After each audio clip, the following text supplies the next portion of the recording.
오늘 23절 말씀 다시 한번 읽어보겠습니다. 시작. 이것도 지혜로운 자들의 말씀이라. 재판할 때에 낯을 보아주는 것이 옳지 못하니라. 재판할 때 낯을 보아주는 거, 봐주는 거 옳지 못하니라. 옳지 못한 판결을 내리는 자, 즉 공의를 무시하고 죄인을 벌하지 않는 자는 대신 하나님의 심판을 받게 된다라는 것입니다. 뿐만 아니라 그가 속한 사회 구성원의 지지를 받지 못합니다. 즉 인정받지 못합니다. 멸시를 받습니다. 멸시를 받아요. 지금 우리나라가 그렇죠. 옛날부터 왕들이 자기 편은 봐주고 남의 편은 그냥 가차없이 적폐청산이라고 하고, 내로남불이라 하죠. 내로남불. 원래는 국어사전에도 없는 용어인데 내가 하는 것은 로맨스다. 내가 연애하는 것은 다 로맨스인데 남들이 하는 것은 불륜이다. 그래서 나온 말이 요즘에 내로남불이라고 말합니다. 그러니까 내 편은 아무리 불의를 저질러도 괜찮다. 그러나 남의 편은 그냥 조금이라도 뭐가 먼지가 있으면 털어서라도 감옥에 보내는 그러한 일들이 아직도 우리나라에서는 일어나고 있죠. 저는 그래서 오늘 말씀을 보면서 대통령이나 지도자가 될 사람은 잠언을 좀 꼭 읽었으면 좋겠다 생각이 들어요. 잠언을 좀 꼭 읽어야 올바른 정치를 할 수 있지 않겠는가. 읽을 뿐만 아니라 그 말씀을 마음판에 새겨야 되는 거예요. 마음판에. 그런데 하나님을 무시하잖아요. 하나님을 무시하니 하나님 말씀 읽겠어요? 그렇기 때문에 우리는 저 사람이 하나님을 두려워하는가, 하나님을 무시하는가, 그것도 우리가 깨달아야 돼요. 그걸 알고 우리는 하나님을 무시하는 자들을 지도자로 세우면 그때부터는 정말 나라를 하나님이 미워하는 나라로 만들어요. 그래서 우리가 자고로 늘 하나님을 두려워하는 자들을 지도자로 추대를 해야 나라가 견고한 나라, 하나님의 사랑받기 합당한 나라, 그런 나라가 세울 수 있다는 사실입니다. 참으로 하나님을 무서운 줄 모르기 때문에 제 식구 감싸기를 하고 있는 것입니다. 오늘날 그런 일들이 한두 가지가 아니잖아요. 제 식구 감싸기가 그냥 다 그래, 다 그냥 완전히. 그러니까는 존경을 받는 참 지도자가 세워지기 어려운 것은 물론 국민들의 수준이 그래서래요. 국민들의 수준이 옛날에는 막걸리 한 잔 얻어 마셨다면 뽑아줬잖아요. 막걸리. 그래서 막걸리가 한참일 때는 막걸리 한 잔만 먹으면 내가 어떻게 먹었는데 안 찍어줄 수 있냐. 양심에 걸려서 찍어주고 그랬어요. 그런데 오늘날에는 재난지원금이라는 것으로 하잖아요. 그렇기 때문에 그런 걸 통해서 뽑아주거나 그런 것은 결국 자신을 망하게 하는 거예요.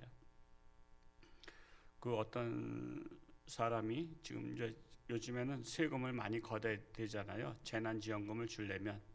그러니까는 집값을 올려서 세금을 받아내는데 서울에서는 집 두 채가 있으면 이번에 바뀐 법에 의하면 세금이 1억이 넘는다래요. 1년에 1억이 넘으면 그 돈을 어떻게 마련하겠어요? 그러니까 집을 팔아야 되는 거야. 근데 집을 팔아야 되는데 전세 들어온 사람이 동의 안 해주면 또 안 나가면 그것도 분쟁이 생겨. 지금은 전세 들어온 사람이 배짱이요. 나 배째라는 식으로 안 나간다 그러면 그것도 못 내보내. 법이 그런 사람을 보호하기 때문에. 그래서 참으로 이 나라 질서가 엉망진창이 됐어요. 엉망진창. 무엇이 옳고 그른지를 분별하기 어려운 이 시대를 살고 있어요. 참으로 이러한 이 시대에 솔로몬과 같은 지혜로운 재판관과 같은 그러한 지도자들이 이 국민들이 원망하지 않는 그런 시대를 만들 수 있는 그런 지혜자를 우리가 선출할 수 있고 그런 추대할 수 있는 그런 사회가 되어야 한다는 사실입니다. 24절 말씀을 이어서 읽어볼까요? 시작. 악인에게 내가 옳다 하는 자는 백성에게 저주를 받을 것이요 국민에게 미움을 받으려니와 그랬어요. 악인에게 내가 옳다 하는 자는 백성에게 저주를 받는다. 저주.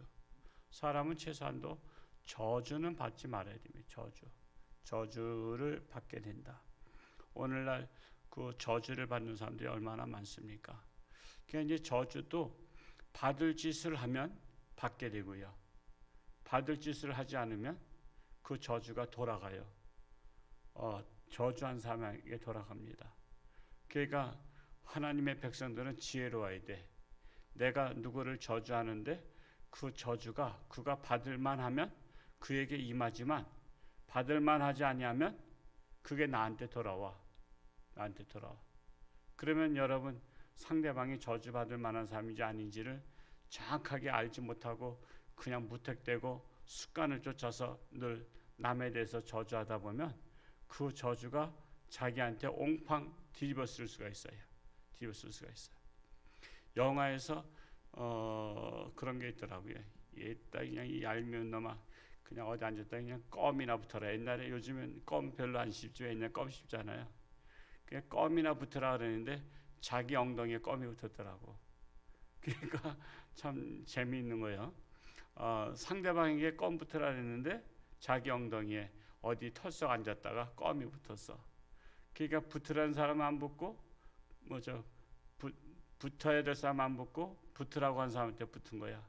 그러니까 남들한테 예이 저놈 가다가 교통사고나 팍 나라 그랬다가는요 그 사람이 안 나고 자기가 날 수 있어요. 그러니까는 우리가 말 조심해야 돼. 남들을 불행하게 빠뜨리는 그러한 말들을 그것이 상대방에게 오지 않고 나한테 올 수 있어요. 그래서 바로 이 백성에게 저주를 받을 것이다. 국민에게 미움을 받는 것이다. 25절 읽어볼까요? 시작. 오직 그를 견책하는 자는 기쁨을 얻을 것이요 또 좋은 복을 받으리라. 그를 견책한다는 것. 잘못된 자를 견책하는 거예요. 아무리 내 측근이라도. 그래서 읍참마속이라는 용어가 나왔잖아요. 사자성어가 읍참마속이라고 자기 측근이에요. 자기 측근인데도 제갈량이 어느 위치에서 전쟁을 하라. 이 낮은 곳에서 이렇게 방어 진지를 펴라고 했죠. 그런데 자기가 볼 때 높은 데 올라가면은 그게 좋을 것 같은 거예요. 잘 보이고. 근데 높은 데 올라가면 물이 있어요, 없어요? 물이 없잖아요. 계곡에 물이 있잖아. 아니 군졸들이 엄청 많은데 수천 명의 군졸들이 산 꼭대기에 올라가서 시야가 잘 보니까 여기가 더 방어하기가 좋겠다 해서 왜 참 우리를 골짜기에서 하라고 했지만 딱 거기를 포위하고 나니까 물을 마시러 내려올 수가 없는 거예요. 물을 마시러 내려오지 못하니까 결국 사람은 떼약 밑에서 물 못 마시고서 이틀 3일 지나 보세요. 그럼 어떻게 되죠? 견디지 못합니다. 아무리 쌀이 써봤자 물이 있어야 밥을 해먹지. 그러니까 산꼭대기에 올라갔다가 밑에서 포위하고서는 그냥 지칠 때까지 있으니까 나중에는 결국 다 져버린 거예요. 그래서 간신히 도망온 거야. 너는 왜 골짜기에다가 방어진을 구축하라 했는데 왜 그 꼭대기에다가 했냐 했더니 여기가 더 좋아 보여서 그렇게 했다는 거예요. 그래서 아주 사랑하는 그 부하 장수지만 그냥 그 군법에 의해서 사형을 시켜요. 그러고 나서 며칠 몇 날을 통곡을 해요. 내 사랑한 자를 죽이고 나서 통곡하는 거예요. 그래서 읍참마속이라는 사자성어가 나온 거예요. 그러니까는 백성들이 존경하는 거예요. 내 사랑한 사람이라도 잘못됐으면은 쳐버리는 그런 지도자니까 따라가는 거예요. 그래서 참으로 이 시대가 마찬가지예요. 지금도 끊임없이 우리 대통령께서도 저는 참 지금이라도 좀 정신 차리고 남은 1년 동안 잘 하시면 좋을 텐데 그냥 애국에서 도자기를 훔쳐온 사람 그런 분들을 물론 부인이 훔쳐왔어요. 그러나 가족은 다 하나잖아요. 자기 가족을 다스리지 못한 사람이 어떻게 장관이 돼서 나라 다스리겠냐 그런 거 아니에요. 도자기를 밀세운 사람을 그렇게 장관 세우려고 하고 있고 또 슈퍼에서 소매치기 한 사람을 그냥 또 장관 또 세우려고 하고 있고 이런 것들이 그냥 국민들을 화나게 만드는 거예요. 그렇게 장관감이 없나요? 이 나라에 그렇게 인물이 없어요. 5,200만인가 그런데 그거 좀 그래도 정상적인 사람을 얼마든지 할 수 있잖아요. 이번에 홍천에서 노동부 장관 됐죠? 26년 만에 홍천 사람 중에서 됐다래요. 그분은 야당도 칭찬했다 그러잖아요.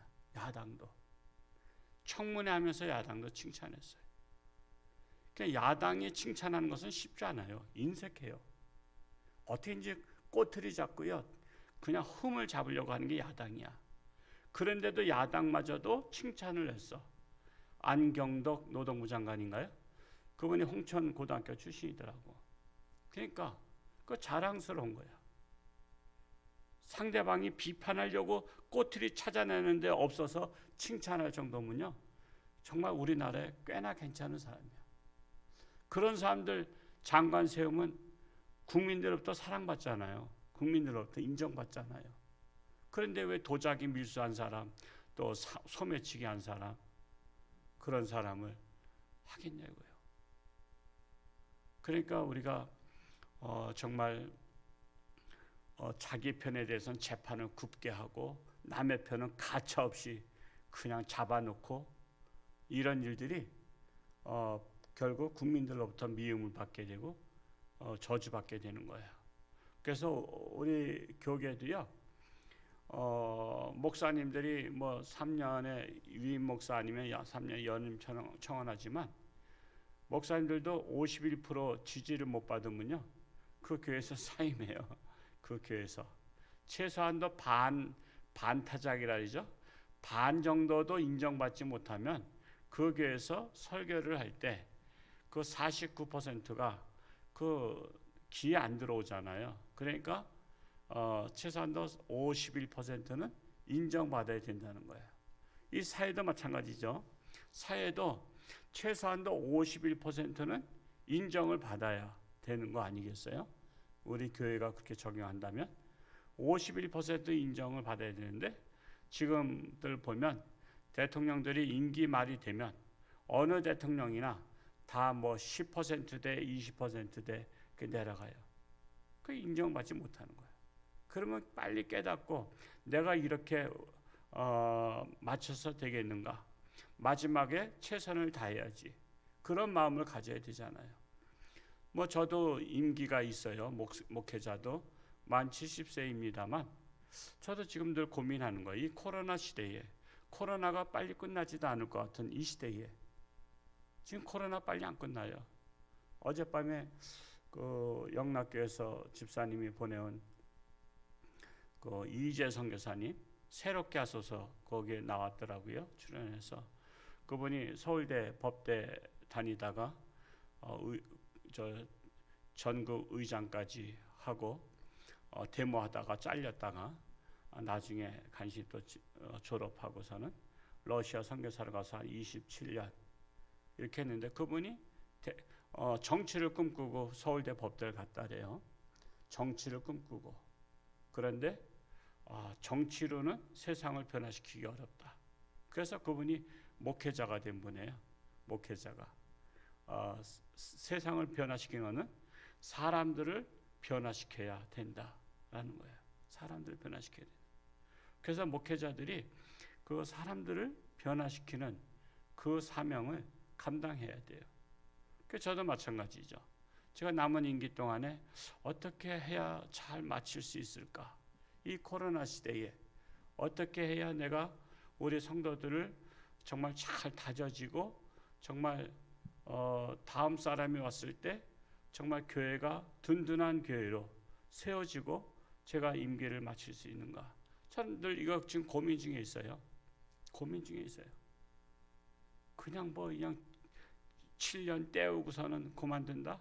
저는 추워도 그런 마음이 없어요. 그래서 제가 고민하고 있는 거예요. 지금 이렇게 나오라도 안 나오고 이럴 때 이 사람들을 어떻게 해야 불러낼 수 있고 어떻게 해야 할 수 있는가. 어제 민장로님 다음 주에는 이제 수술을 하는데 요즘 병원도 안 돼요. 그분 병원에 들어가면요 가족도 안 된대요. 서울 아산병원에서 이제 수술 이암이에요. 이암 초기. 그런데 그래서 어제 장원사님한테 선물 갖다 드려 했는데 목사님 오셔서 기도받고 수술하러 가고 싶다 그래서 제가 다른 가정 신방 갔다 문자 보고 너무 기뻤어요. 그래도 목사를 부를 수 있다는 게 저는 얼마나 감사한지 몰라. 여러분 목사를 부르지 않는 분들 많잖아요. 신앙생활 해도요 자기 담임 목사 부르지 않는 사람들 많아요. 근데 목사가 필요하다고 하는 것은 목사가 필요한 목사라는 거 아니야.